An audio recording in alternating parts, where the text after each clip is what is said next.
davened Yechidus. So those guys still got Musaf and all that to do.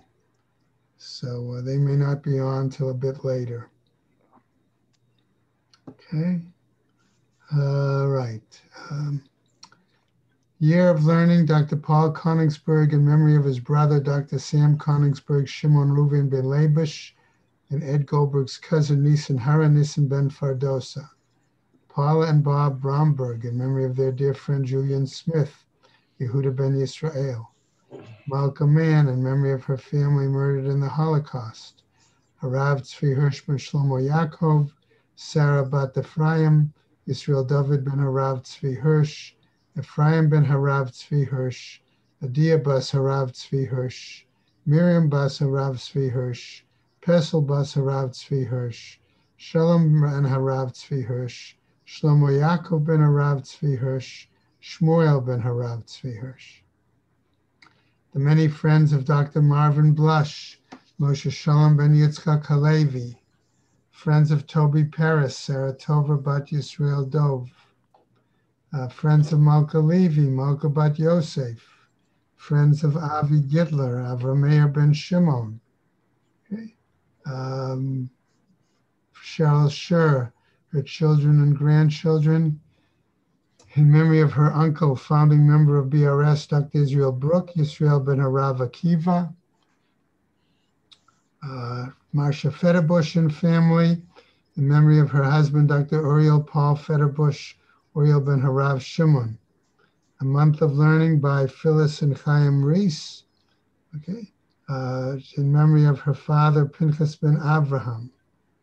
And that is it. May the Neshamas have an aliyah, Kranka Rafia Velti Yashir Hashem Matzliah, L'chol B'nai Yisrael a good Gaben Shtiyah. Amen. Okay. Welcome, Mendy. Welcome, Harvey. Harvey, your minion was full today, Harvey. He may not have his... Yeah, for some reason my Comcast went off. Oh, you too. Back on. Yeah, that's what happened, Bob. Okay. All right, so just a couple words of review, and then we'll go into our text for today. On the bottom of Kaf Daled Amud Beis, when we were finishing, we saw that there was an attempt to make a Kal V'chomer, and using the example of Orla, right? Okay, and then this Kal V'chomer is challenged, okay? So the Gemara ended there, Ma Orla Shelo Ne'avda Ba'avera, Asura B'hana'ah, whereas Orla, which is, there is no, if and when there's no sin that's committed, it's still prohibited for benefit. Basar b'chalav she'anavda bo avera, okay, cooking of milk and meat together, right, where there is an avera, eino din sheyehe asur b'hana'ah. Shouldn't it be logical then that it's also prohibited for benefit?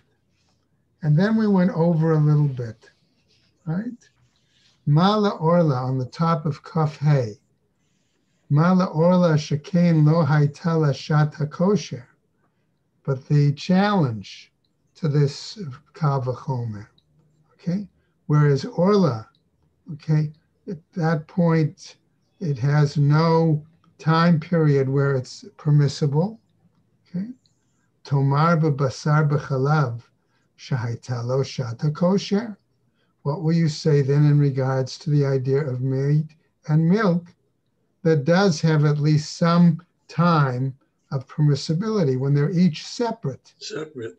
Okay, right? They would each be permissible. It's the act of cooking them, okay, together that makes them the avera and requires that there's also no hana. So the Gemara now tries to come back. Okay, remember this is Isi ben Yehuda and I believe it was Abaye, back and forth. So Chametz b'Pesach yochiach. Okay, he says, I'll show you an example where it can prove that you can have something prohibited, and you could even have it at a time of permissibility, but it's still, you're forbidden for both eating and benefit. Remember, that's what our whole discussion has been here. Right. Shayelo shata kosher, va'asur b'hana'ah. Says if you take that example of chametz, there was a moment that it was permissible, and yet, however, once it's prohibited, not only is prohibited for eating, but prohibited for benefit. Ma lechametz b'Pesach shekein anush karet, tomar b'basar b'chalav she'eno anush karet. So Isi then challenges that deflection of his pricha. Okay, whereas chametz, okay, where there the prohibition is such that by being over, okay, one is punished with karet. Okay, are you going to say with the example of meat and milk together, where it's not punishable by karet? So again, you don't have, okay, a parallel, right? So once more, the Gemara continues. This is where we start new today. Okay, Klaye hakerem yochichu. What about the idea of klai kerem, right? Planting mixed produce in the vineyard. Okay, she'ein anush karet. Okay, it is not punishable by karet. Va'asur bahana, but it's still prohibited in terms of benefit. So the Gemara then wants to come back. All right? Okay, again, challenging Abaye's view. Ve'im ita, it says, if that's the case, as if implying if it's true, nifroch ma leklaye kerem, shekain lokin alehen, afilu shelo kaderech hana'ata. Okay, so what about then the situation, okay, where you have a condition, I'll say, where with regards to klai kerem, you have this, I'm going to call it for the moment, a unique stringency, okay, that you get malchus in that situation, even though there is no isur of benefit. Okay, not, you don't benefiting it from the normal manner, kederech hana'ata. V'abaye, and Abaye is going to come back and try to answer. Tomar b'mai, okay? How can you say what you're talking about in terms of the example you raised of meat and milk? Tomar b'basar b'chalav, she'ein lokin alav ela derech ha'ana'ato. Okay, regards to the example that you gave of meat and milk, together one doesn't get malchus there, unless it's the cooking and eating is done in the normal method of benefit. Only then could you get malchus. So the Gemara continues. Atu babasar b'chalav achila ktiva be. Okay, since when, so to speak, do we say that in regards to meat and milk, okay, that this prohibition, okay, and the resulting punishment is written, okay? Is it really written there that it's the eating of it? Ve'idach. And furthermore, okay, another example, dekam motiv la savar lahachi, okay? That again, for this reason, perhaps the Torah maybe had its reason to teach it from a different source. Kagamar minavela, that here we might have said that we're learning the isur of basar b'chalav, okay, from the example of the prohibition to eating nevela. And here we're going to give that example. Namely, ma nevela derech hana'ata, the same way, okay, that one would get punished, okay, namely malchus, by the way, okay, by utilizing the hide, the dead carcass, okay, in the normal manner of benefit. Af basar b'chalav derech hana'ato. So likewise, when it comes to meat and milk, it also means that only by means of the normal method of benefit is one going to be subject to the punishment of malchus. Now, Abai wants to come back, okay, and there's clarification. Va'abai, and as far as Abai, lahachi lo katav achila begufo. But Abai can argue, okay, the Torah never specifically spelled out, okay, in regards to basa v'chalav, the prohibition in regards to eating by itself. Lomar shalokin alav afilu shalo kaderech hana'ato. And therefore it comes to teach us that one would get the punishment of malchus even when it is, one benefits from it, not in the normal manner of benefit. Okay? So, however, the Gemara says, but we can challenge that kal v'chomer.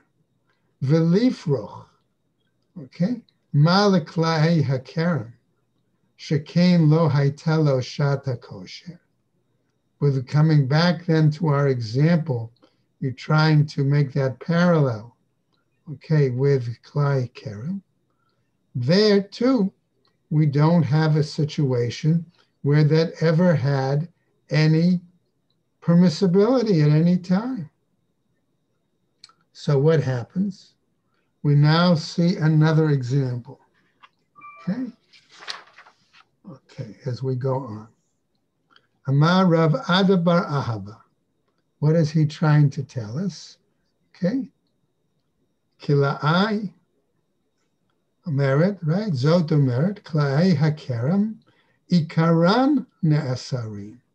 That's if you're going to say that the Kla'ai Hakerem never have any shas kosher, never any time that's acceptable.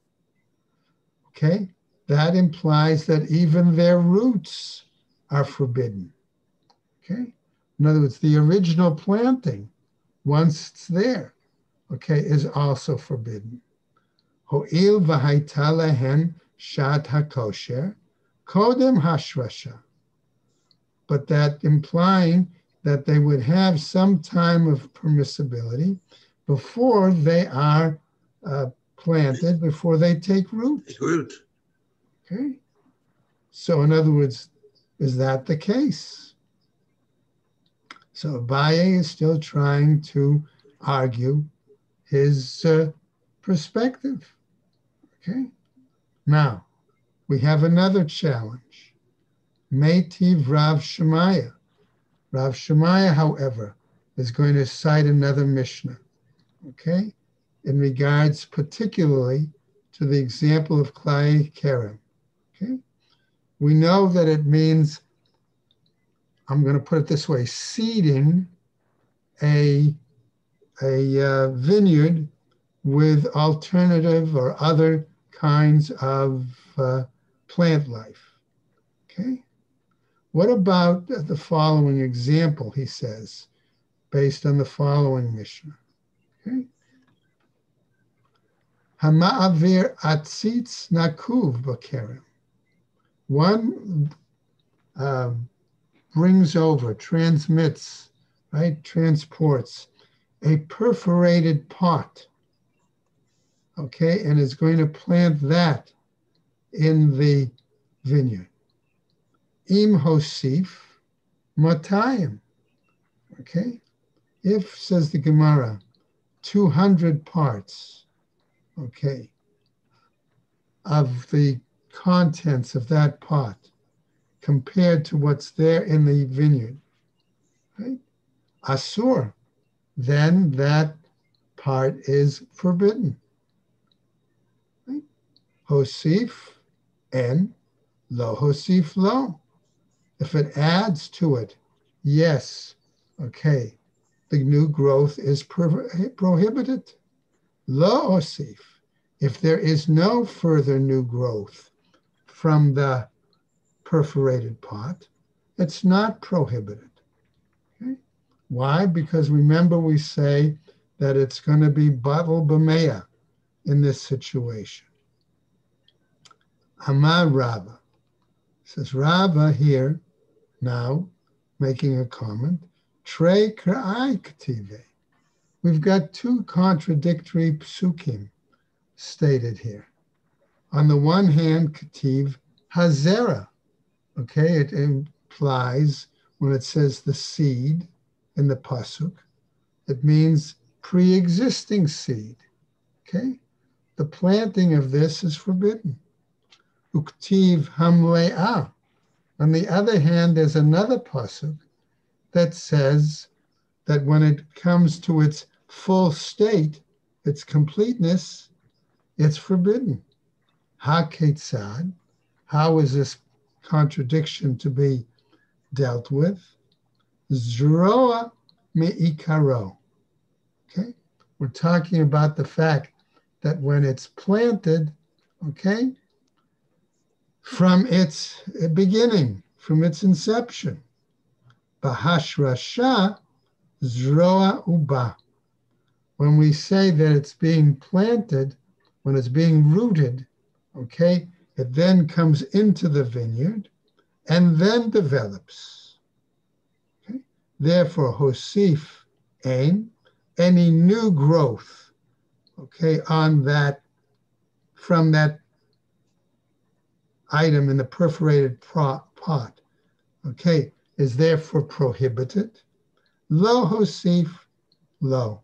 And if it didn't increase, it didn't grow, okay, as we said earlier, to 200 parts, it's not prohibited.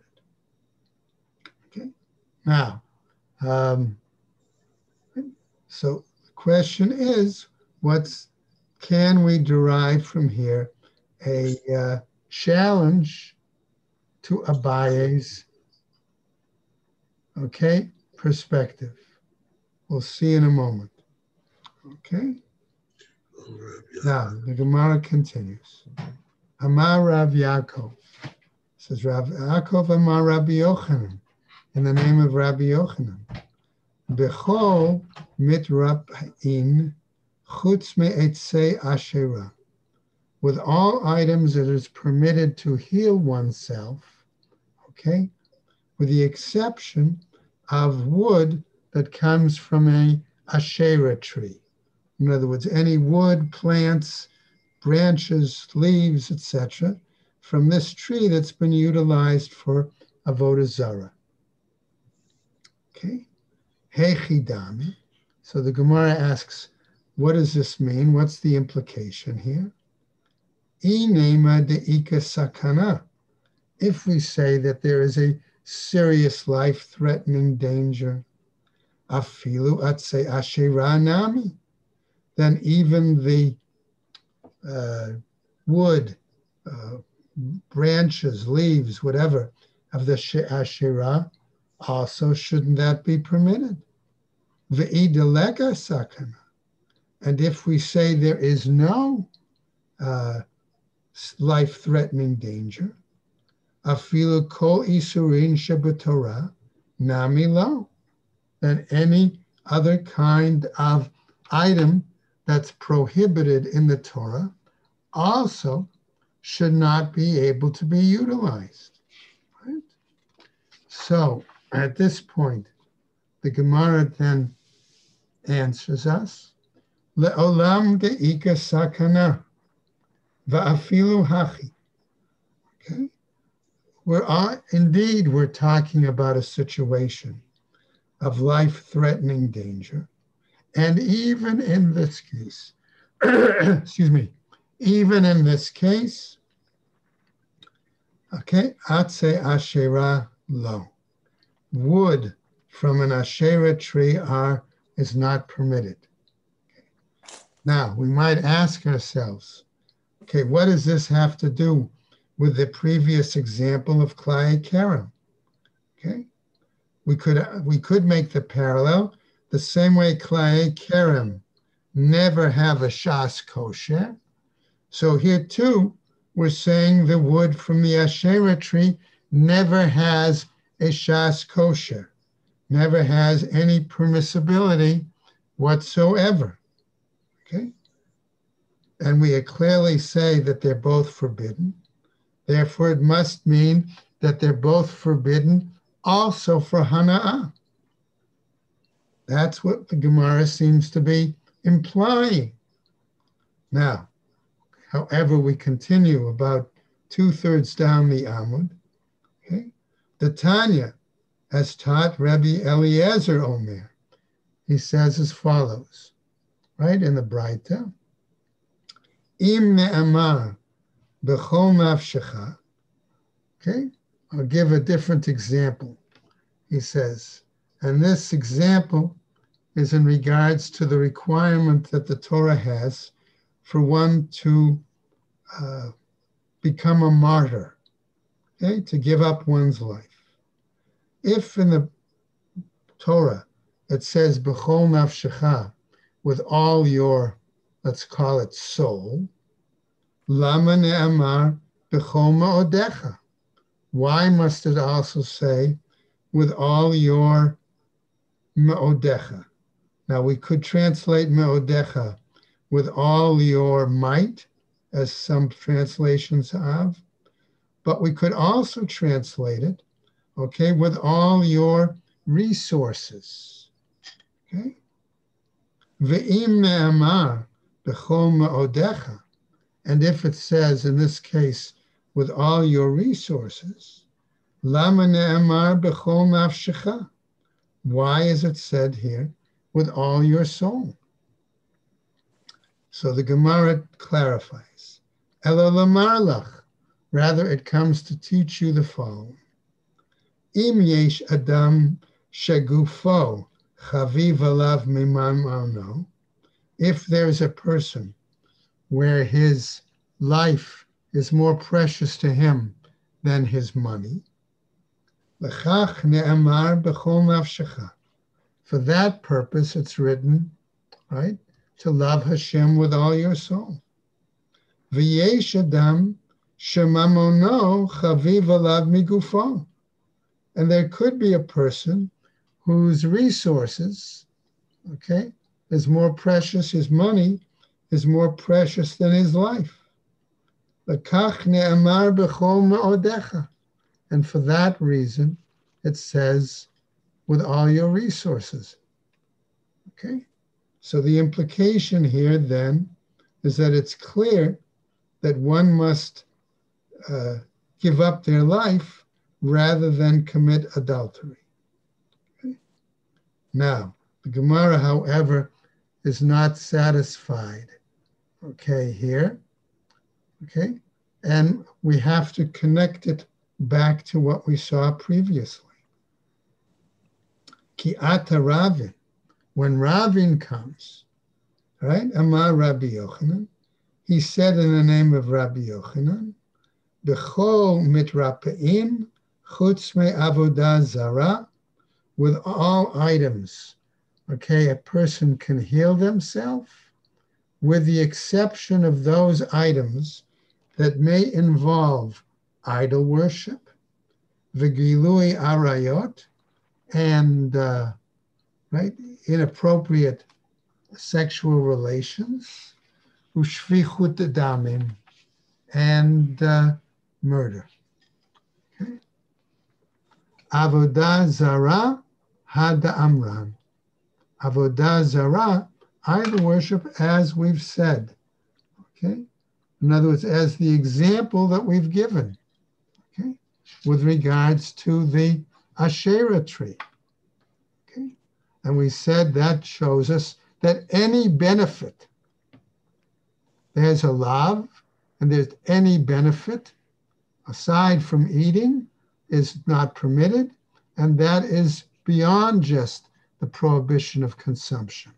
Okay?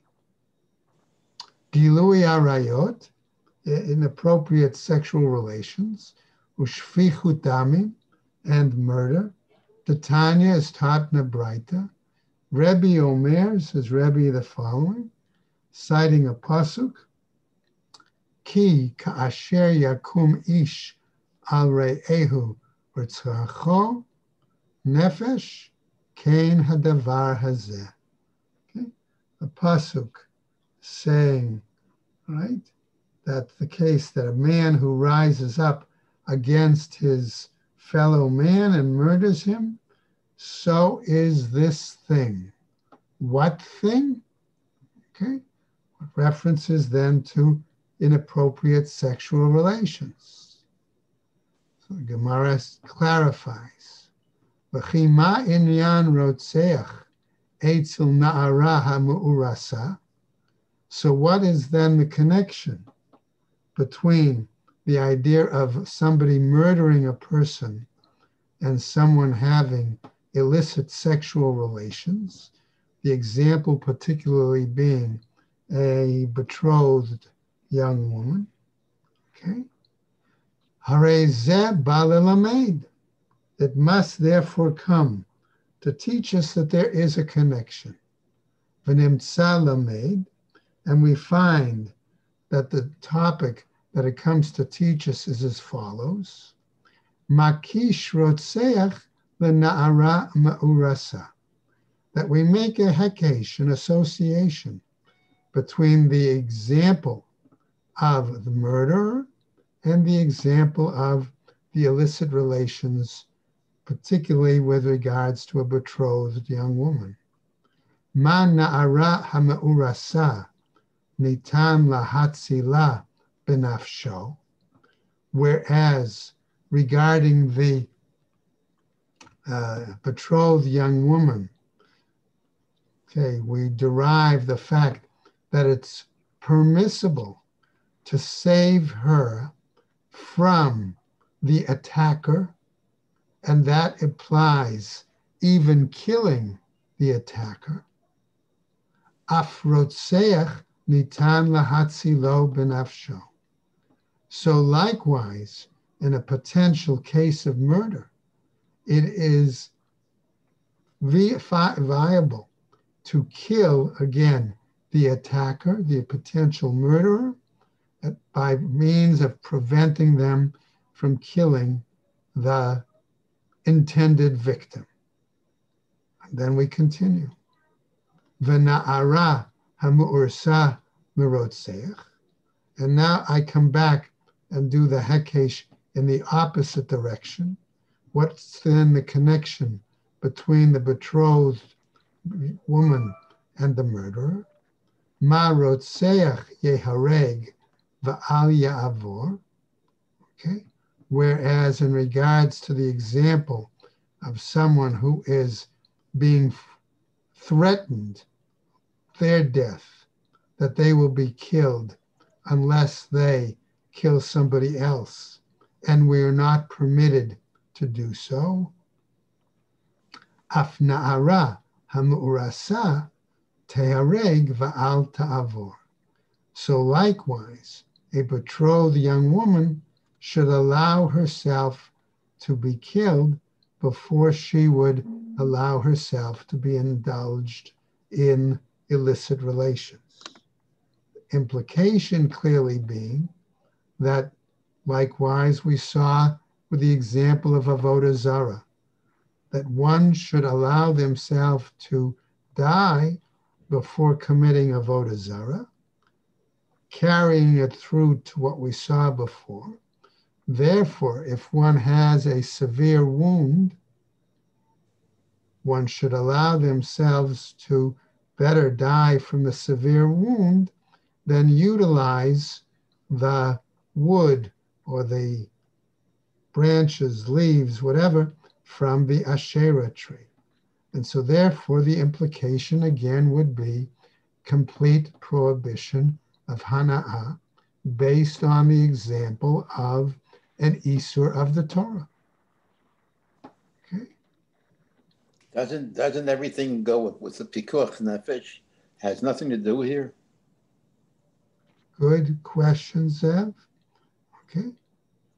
Let's continue, though. I'm not going to answer you because maybe the Gemara is going to try to answer you. All right? If you don't feel the Gemara is giving you a good answer, okay? All right? I will understand. Okay? And if anybody has to leave early, I certainly understand as well. Okay? So the Gemara says, Ushfichu damim, in regards to the case of murder, gufei minalan. How do we know here that even in this particular case, right, that by murder itself, one should give up their life first? Okay? Svarahi. This seems logical. Ki hahu da'ata lekame de Rava. As in the example. So now we have a masa, an actual incident. And remember, we always say that whenever the Gemara in a discussion that might be initially theoretical brings a masa, it comes to tell us that that shows support, tangible support for the halacha. Okay? So what happens? So a certain person came before Rabbah, and he tells him, Amarle, Mare Durei, the town official, Amarli said to me, Zil Katle Leplani, go and kill so-and-so. Ve'ilo, and if not, Katlina Lach, I will kill you.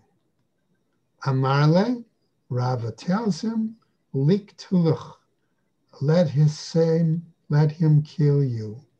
Velo tikato, and that you not kill someone else. Why? Mai dichazit didama didach sumak tfei. On what basis can you say that you see that your blood is more red than someone else's? Dilma dama dehahu gavra sumak tfei. Perhaps his blood is redder than yours. Okay? Now, so again, that gives us the explanation, okay, to that example of those three items, which are Yehareg velo Ya'avor. Now, our Gemara, okay, since we mentioned already the fact of using something associated with Avodah Zarah for healing purposes, the Gemara is now going to take a slight digression and continue with this digression. Mar barav ashi, ishkeche leravina, tashiyif la lebarte begoharke da orla. It turns out, again, a Maaseh, that Rav, right, Mar, the son of Rav Ashi, happened to find Ravina rubbing or massaging his daughter with a liquid, let's say, made from unripe olives oil. Okay? In other words, it was still subject to Orla. Okay? Amarle, and he said to him the following, Amor, I would say, the Amor Rabbanan. Don't the rabbis, haven't they said, haven't they taught, okay, the following? Bishat hasakana, right? During a time of life-threatening danger. Shelo b'sa'at hasakana mi'amar. But if it's not during a time of life-threatening danger, what did they say? In other words, they said, of course, that it was not permissible. So Rav Vina responds, Amarle, Hai Ishta Tsamirta. Okay, this high fever, this burning fever that the daughter had, Nami Kishat Hasakana Damya. It is similar to a life-threatening illness. Ikada Amre, and there are those who phrase the situation in the following manner. Amarle, he said to him, Midi derech hana'ah ka'avidna? Am I utilizing this item in its normal method of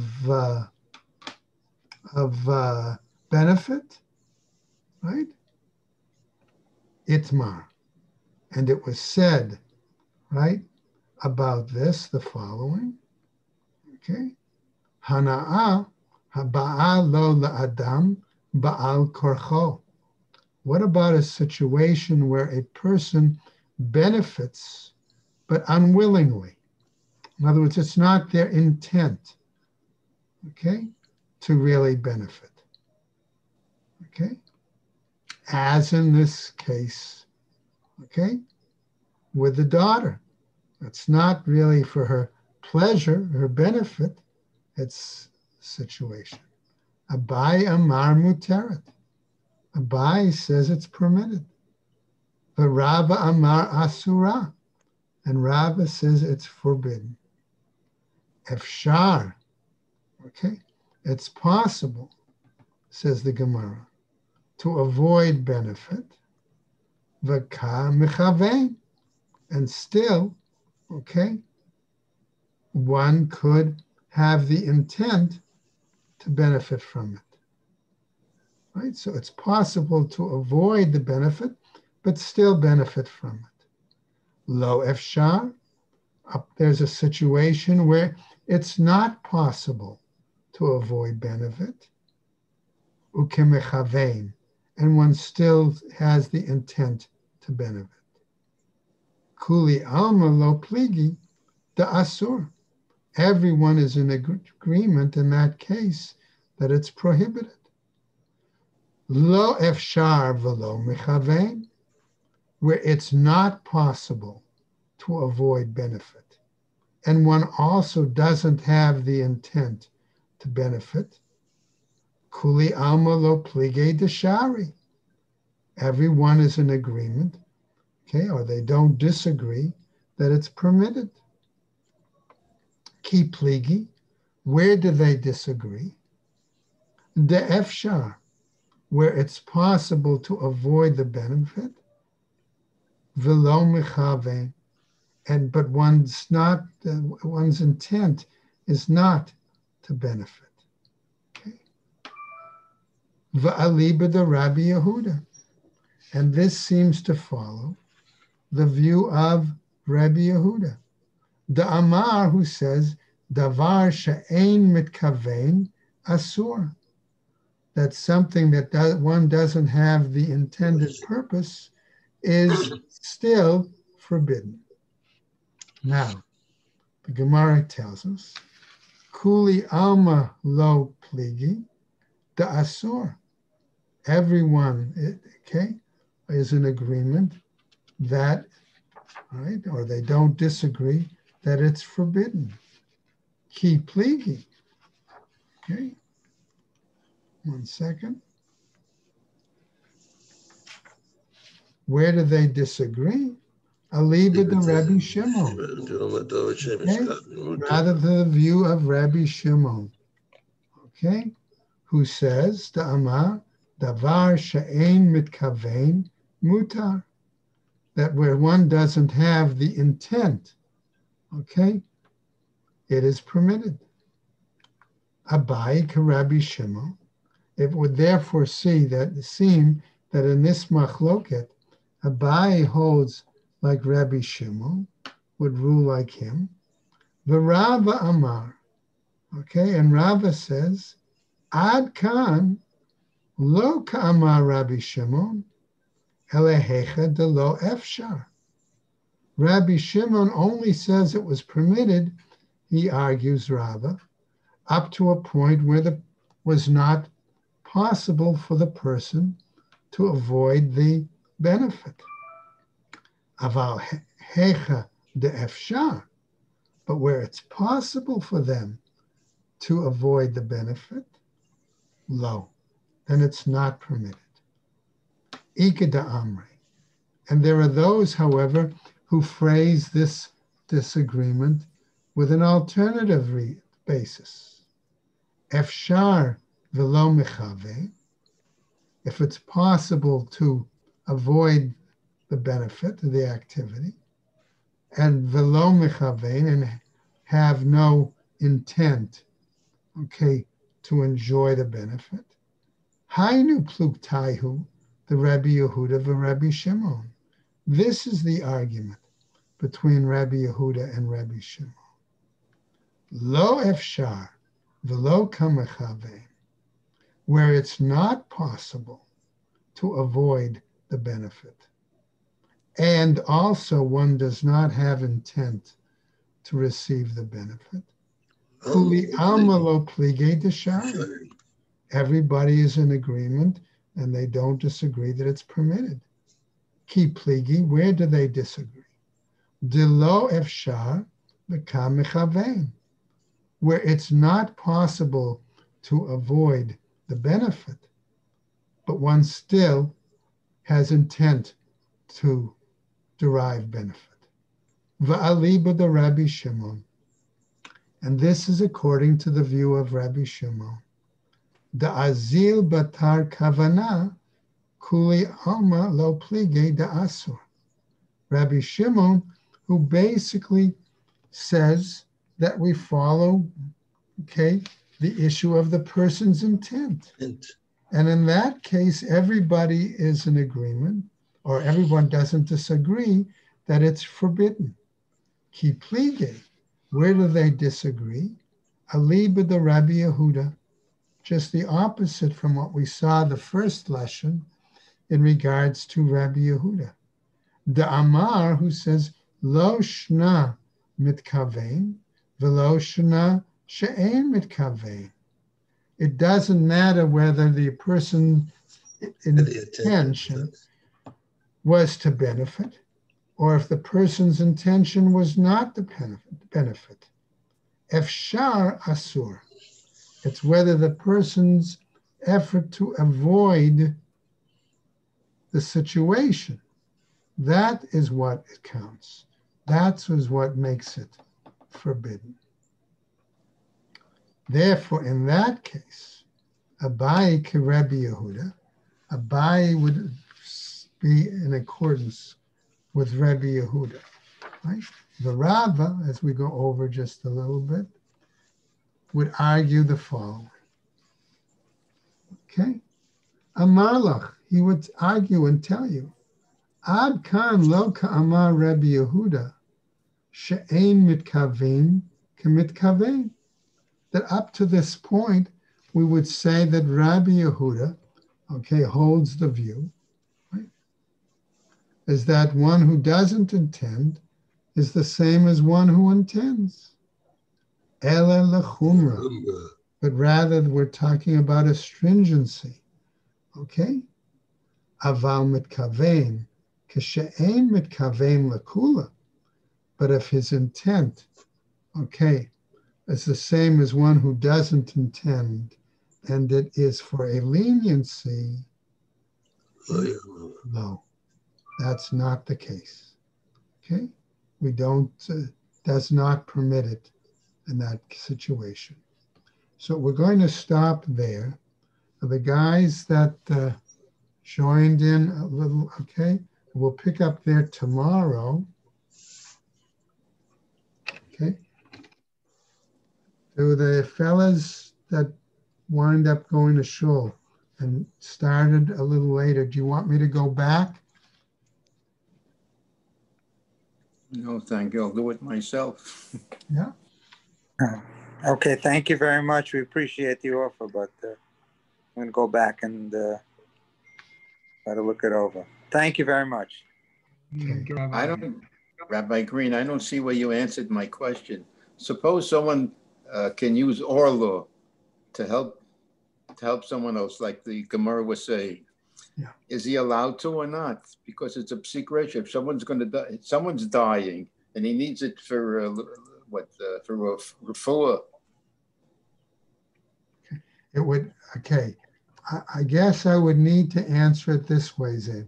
The implications seem to be the Gemara that according to the view, okay, you're right, that it should be considered a concern for saving a life, but the implications seem to be that is not the case, that the person, okay, should allow themselves to, if it's something that's not a prohibition in the Torah, they could use it to save their life.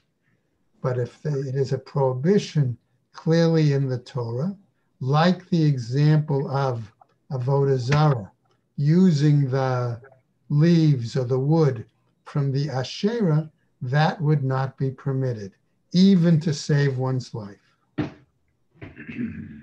Then the Orlo is not from the Torah? No, I'm not saying that.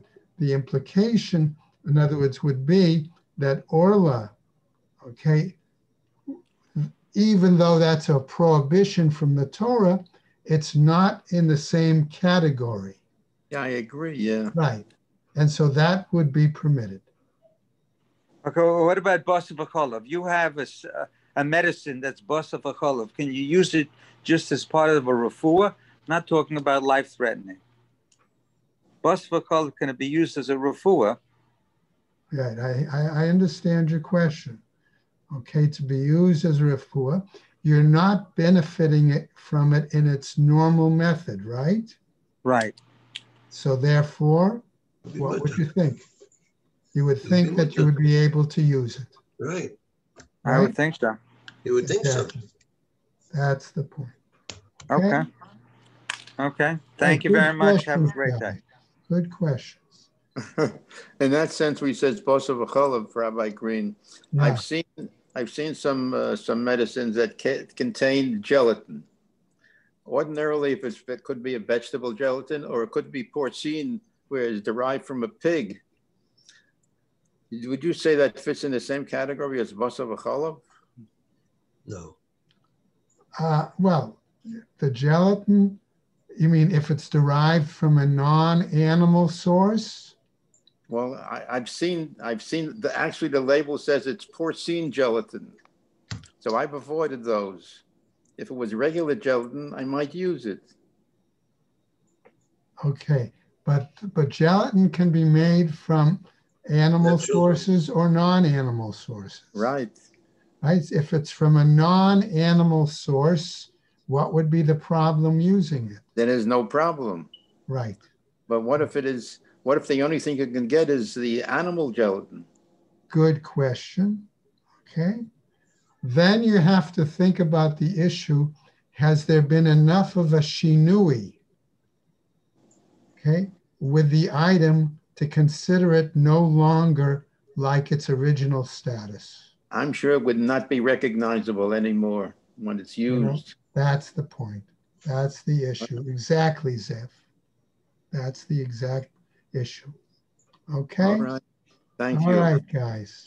Zev, stay well. That's the best thing. So you don't need medicine. Absolutely. Okay. Absolutely. Have a good day, everyone. Have a good day. Everybody take care. Stay well. A good Rosh Chodesh. Good Chodesh. Freilich and Hanukkah, everything. Very good.